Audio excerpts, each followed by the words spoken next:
Il y a quelques années, le pape François a publié une encyclique sur la création, Laudato Si. Le point central de cette encyclique portait sur la façon dont nous étions et comment ça se traduisait ensuite dans la façon dont nous étions à la fois avec la nature et avec les autres.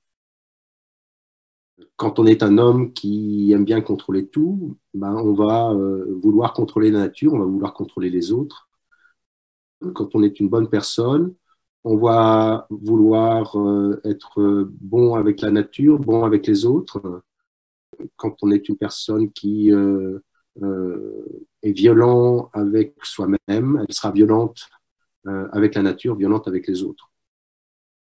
Quand on parle de rapport avec la nature, c'est bien sûr la nature et l'homme, parce que l'homme trouve sa place dans la nature. Il est même, selon la définition d'Aristote, l'animal raisonnable. Et comme animal raisonnable, il se situe en haut de la hiérarchie de la nature, ce qui lui donne, bien sûr, une responsabilité. Et la première responsabilité,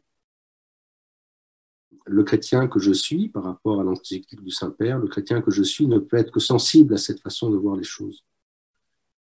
Dans la façon de voir la nature, la façon de la comprendre, de la connaître, les princes ont toujours été à l'avant-garde. Quand on évoque des grandes personnalités qui défendent la création, on parle du prince Charles, on parle du prince Albert, on parle tout de suite du prince Frédéric. Et c'est à bonne raison. Le prince Charles, défendant une alimentation respectueuse de l'environnement et un habitat aussi respectueux de l'environnement.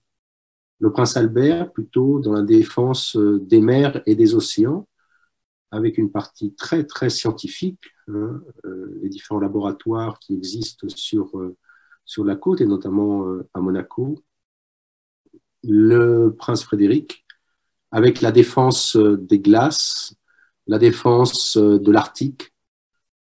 J'ai moi-même fait une expédition au début des années 2000 en Arctique et j'ai pu constater l'impact du réchauffement climatique sur cette partie du globe.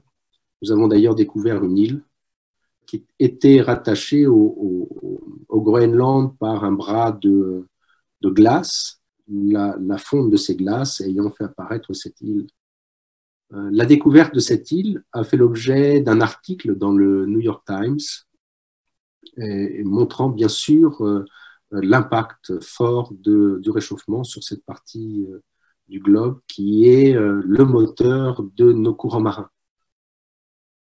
Je m'intéresse aussi, de mon côté en particulier, à la gestion forestière. Bon nombre de propriétaires privés ont fait la transition il y a un certain nombre d'années, et en s'occupant aussi de la régulation des grands animaux, pour que tout ça se fasse dans un grand équilibre.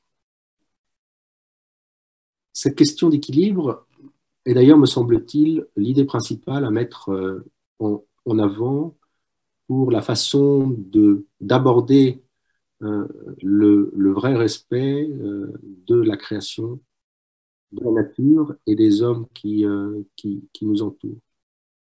C'est à la hauteur, me semble-t-il, de ce que nous sommes, nous, être raisonnable. La première chose, ça écarte les deux extrêmes de ne faire ni pas assez, ni trop. Il me semble qu'il faut vraiment trouver un juste équilibre. Ça écarte, d'autre part, l'idéologie. Il faut voir les choses de façon factuelle. Trop souvent, la question de l'environnement est vue du point de vue idéologique et de son corollaire qui est la contrainte. Il me semble que le dialogue, il me semble que la persuasion, il me semble que l'échange courtois doit être à la mesure de ces enjeux. Une autre idée qui est écartée, c'est l'intérêt économique, purement économique et purement financier. Bien sûr, ça rentre en ligne de compte, puisqu'il faut chercher nos intérêts et en particulier l'intérêt national. Mais voilà, ça ne doit pas être motivé par le seul engagement économique et engagement financier. C'est, me semble-t-il, la meilleure façon d'aborder ces enjeux pour nous permettre de transmettre à nos enfants cet héritage que nous avons reçu.